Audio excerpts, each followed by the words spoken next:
वो गरीब समाज के लोगों में से कपड़ों में से बदबू आती है, उनके साथ बैठने में दिक्कत होती है, जिनके पास उनका मोबाइल नंबर नहीं, रात को सुबह मिल नहीं सकते, उनकी गाड़ी में बैठ नहीं सकते, तो भैया ऐसे लोग बाबा साहब के प्रतिनिधि कभी हो सकते हैं क्या? रहेगा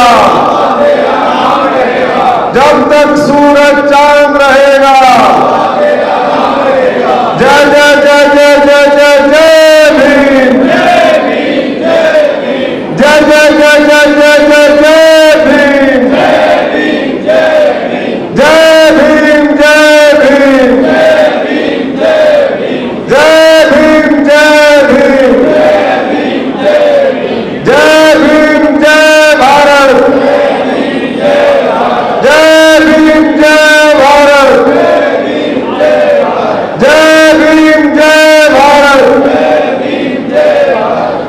सभी साथी, जैसा मैंने कहा कि आज बाबा साहब के हम जन्मदिन के मौके पर, जन्म जयंती के मौके पर आज हमारे भारतीय जनता पार्टी जिला सिरसा की ओर से आयोजित एससी मोर्चे की तरफ से इस समारोह में यहाँ पर उपस्थित सभी मेरे सम्मानित पिता सभा बुजुर्गों, नौजवान साथियों, मेरी मातृशक्ति, हमारी बहनें, हमारे मीडिया के साथीगण, हमारे यहाँ से जिला एससी मोर्चे के प्रधान भाई विनोद नागर जी, हमारे ब्लॉक समिति के चेयरमैन भाई सूरज भाट जी, सुखा सिंह धारीवाल जी, संतोष रानी जी, नसीबो भाई जी, हरजिंदर सिंह जी, प्रिंस बिश्नोई जी, ओम प्रकाश नंबरदार जी, संदीप कुमार जी, भगीरथ जी, राजेश कुमार जी, करतारा जी, विमला सिरोर जी, सुरेश कुमार जी, गगनदीप जी, हमारे राजमट्टू मंत्री महामंत्री जी, नथु राम जी, गुरप्रीत जी, मंडल के अध्यक्ष हमारे रामरतन जी इंदौरा, विनोद बामणिया जी, बाल कंबोज जी, चेयरमैन पंचायत समिति सूरज भान जी, हमारे सत्यनारायण जी, मंच पर बैठे हुए बाजीगर साहब, हमारे सभी गरीब समाज का नेतृत्व करने वाले यहाँ पर तमाम साथीगण, मैं सभी का यहाँ पहुँचने पर बहुत बहुत स्वागत करता हूँ, धन्यवाद करता हूँ। आज बाबा साहब की जयंती के मौके पर आप सबको बहुत बहुत बधाई देता हूँ।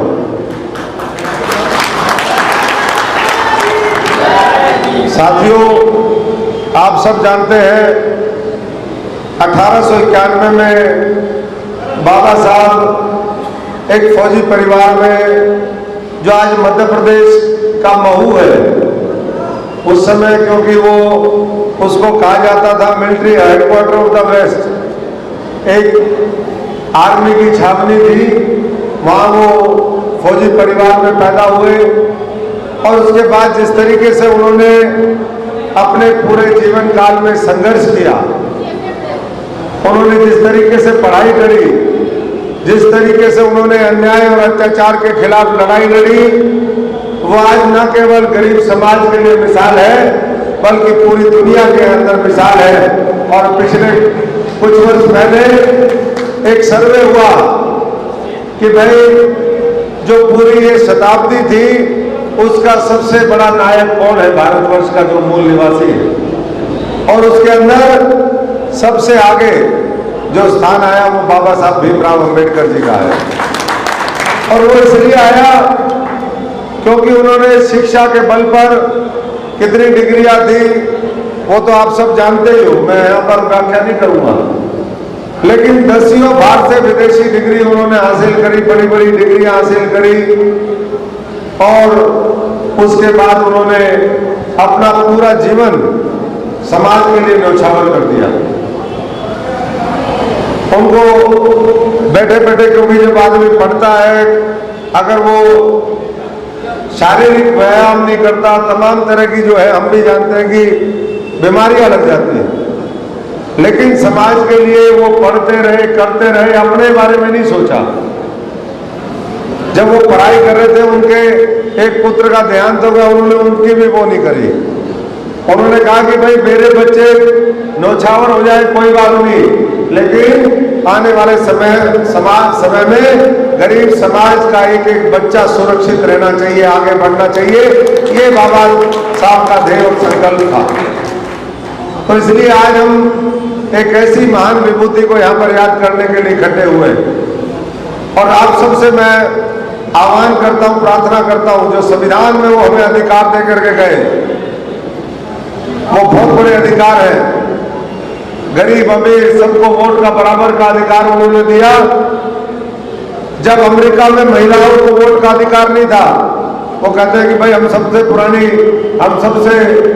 जो पुराना है वो लोकतंत्र है, लेकिन वहां भी जब वोट का अधिकार नहीं था, उससे पहले भारतवर्ष में संविधान के माध्यम से आपको महिलाओं को वोट का अधिकार दिया। एक अर्थशास्त्री भी थे, समाज सुधारक भी थे, वो राजनीतिक शास्त्र का भी ज्ञान रखते थे, बैरिस्टर भी थे, वकालत भी उन्होंने करी। तो कौन सा ऐसा है? रिजर्व बैंक की स्थापना उन्हीं के रिकमेंडेशन से हुई, जिसके नोट आज रिजर्व बैंक जो नोट छापने का काम करता है, उसके ऊपर भी उन्होंने वो रिकमेंडेशन दी, और पूरी उन्होंने अर्थशास्त्र के ऊपर अपनी थीसिस लिखी। और इसी तरीके से मैं समझता हूं कि एक सूत्र में पूरा भारत किस तरीके से रहे, एक ऐसा संविधान को देख करके गए। तो मैं तो सभी साथियों से यही विनती और प्रार्थना करूंगा कि आज उसी रास्ते पर, गरीब कल्याण के रास्ते पर चलते हुए भारतीय जनता पार्टी का शीर्ष नेतृत्व आदरणीय नरेंद्र मोदी जी उन्हीं संत महापुरुषों के, बाबा साहब के दिखाए हुए रास्ते पर चल रहे हैं। इसलिए हमें ये संदेश घर घर तक पहुंचाने का काम करना है। आज यहाँ पर सिरसा के करीबन हर गांव से गरीब समाज का व्यक्ति यहाँ पर पहुंचा है, और गरीब की कहते हैं कि कोई जात नहीं होती, तो गरीब गरीब होता है, चाहे वो कहीं भी हो। तो यहाँ पर गरीब समाज बैठा है। मैं सबसे यही अनुरोध और प्रार्थना करूंगा कि बाबा साहब का वो संदेश जो उन्होंने कहा कि शिक्षित बनो, संगठित बनो, संघर्ष करो, तो आज बाबा साहब ने जो शिक्षा की कल्पना करी थी, आज वैसी शिक्षा आने वाले समय में इस भारतवर्ष के 140 करोड़ लोगों में से जो पढ़ने वाले बच्चे हैं, उन हर बच्चे को वो शिक्षा मिले, ये नरेंद्र मोदी जी की सोच है। आने वाले समय में जो संत महापुरुष कहते थे कि भाई ऐसा हम राज चाहते हैं जहाँ सब बराबरी से रहे, जहाँ सबको अन्न मिले, 80 करोड़ लोगों को राशन देने का काम इस सरकार ने किया है। हर व्यक्ति के खाते में सीधा पैसा पहुंचे, सरकारी योजनाओं का लाभ वो खाते खुला करके जनधन के माध्यम से किया है। भ्रष्टाचार वो सबसे बड़ा गरीब समाज का जो है दुश्मन है, उसको, उस गरीब समाज के उस दुश्मन को भी मैं समझता हूं कि खत्म करने की उनकी कोशिश है कि किस तरीके से भ्रष्टाचार पे अंकुश लगा करके सीधा पैसा आपके खातों में पहुंचे, आपके सशक्तिकरण के लिए पहुंचे, आपके विकास के लिए पहुंचे, आपकी ताकत बढ़ाने के लिए पहुंचे। और जो 5 तीर्थ थे बाबा साहब ने, जहां पढ़ाई करी, जहां उन्होंने अपना शरीर त्यागा, जहां उन्होंने लाखों लोगों के साथ खुद धर्म की दीक्षा ली, ऐसे तमाम जो 5 जगह थी, उनको 5 बाबा साहब के तीर्थों के रूप में स्थापित करने का काम किया। तो साथियों, आज समय नहीं कि हम किसी दूसरी पार्टी की निंदा करें। सब जानते हैं कि किसने इस दलित वोट बैंक को, इस शोषित पीड़ित गरीब समाज को किस तरीके से उसका शोषण किया, और किस तरीके से वर्तमान सरकार उस एजेंडे को आगे लेकर के बढ़ रही है जो बाबा साहब की सोच थी। इसलिए शिक्षा भी अच्छे बच्चों को दिलाए और संगठित होकर के, क्योंकि जब तक हम संगठित नहीं होंगे तो साथियों संघर्ष भी नहीं हो सकता, और जब तक आप संघर्ष नहीं करेंगे तब तक आपके छीने गए अधिकार वो आपको नहीं मिलेंगे। बाबा साहब ने कहा था कि छीने गए अधिकार अपहरणकर्ता से भीख मांगने से भी मिलते, उनके लिए संघर्ष की आवश्यकता होती है, इसलिए संघर्ष करें। बकरा ही बलि के काम आता है, शेर कदापि नहीं। तो शेर बनकर के हमें पूरी मजबूती से इस गरीब समाज की, इस देश की लड़ाई को लड़ना है। लड़ना नहीं, जीतना है।